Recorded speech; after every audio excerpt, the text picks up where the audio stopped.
तो hey guys, good morning. स्वागत है आपका मेरे एक और ब्लॉग में। भाई कभी कभी कुछ चीज़ें ऐसी हो जाती हैं और समय सिचुएशन कभी कभी ऐसा आ जाता है कि हो सकता है कि तुम 5 या 10 मिनट के लिए भी समय ना निकाल पाओ। और कल यही हुआ कि ऐसी अनहोनी हो गई, फिर दिमाग काम करना बंद कर दिया, फिर काम ही करते रहे।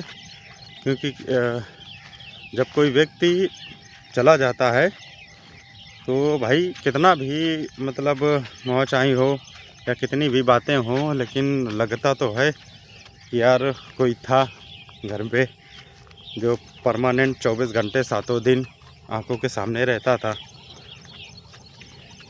कल दादी का निधन हुआ और लगभग वो 82-83 साल के आसपास थी और ज़िंदगी भी उन्होंने खूब जी और पूरा सब कुछ सेटलमेंट था, सारी चीज़ें। तो मतलब उनके लिए तो ऐसा था कि उन्होंने सब कुछ देखा, बच्चों की शादी, नाती पोते, सारी चीज़ें, और उनकी भी शादी।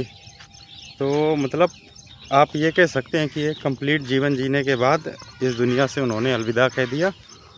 लेकिन भाई दुख तो होता ही है, कितना भी मतलब कैसा भी इंसान हो, वृद्ध हो या कैसे भी हो, जो दुख तकलीफ़ है वो तो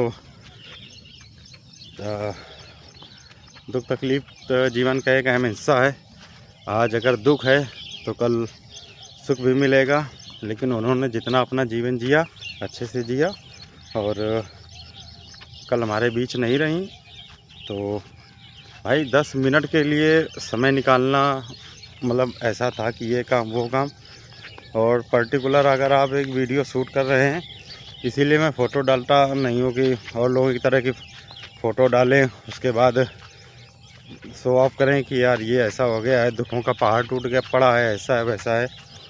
तो जब एक इंसान अपना कंप्लीट जीवन जीता है तो फिर कहीं ना कहीं सेटिस्फेक्शन रहता है कि यार 82-84 साल चलना अपने आप में एक बड़ी बात है।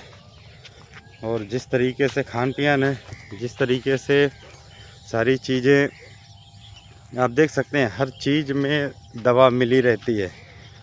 चाहे गेहूँ हो, चाहे खाद हो, चाहे लाही हो, चाहे कोई भी चीज़ आप उठा के देख लीजिए, बिना खाद, बिना यूरिया, बिना डीएपी के कोई फसल नहीं उग पा रही है। तो भाई ऐसे माहौल पे 84-85 साल जीना अपने आप में एक अचीवमेंट है। तो उन्होंने संघर्ष भी बहुत किया और मेहनत भी बहुत की। जहाँ जितना काम मिला उतना किया, दूसरे के खेतों में जाके काम किया, मतलब बहुत कुछ। आज उनके जितने भी बच्चे हैं या नाती पोता जो भी हैं, आज सही हैं, सेटल हैं अपनी जगह पे, सब अच्छा सा अच्छी पोस्ट पे हैं, नौकरी पे हैं, कमा रहे हैं, खा रहे हैं।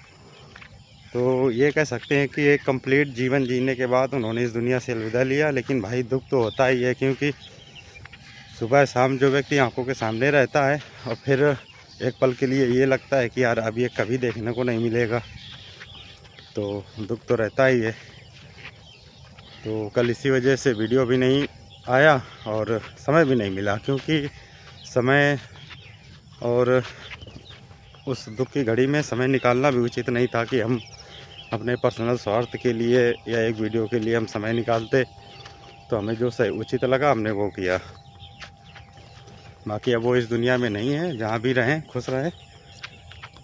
और यही है सब कि सब कुछ अच्छा हो जो भी चल रहा है जीवन में।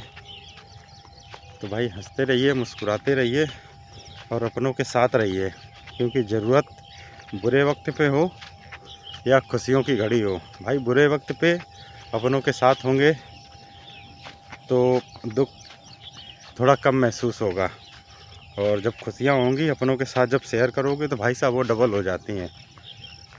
तो इसलिए खुश रहिए, अपनों के साथ रहिए और मिलजुल कर चलिए। तब तक के लिए बाय।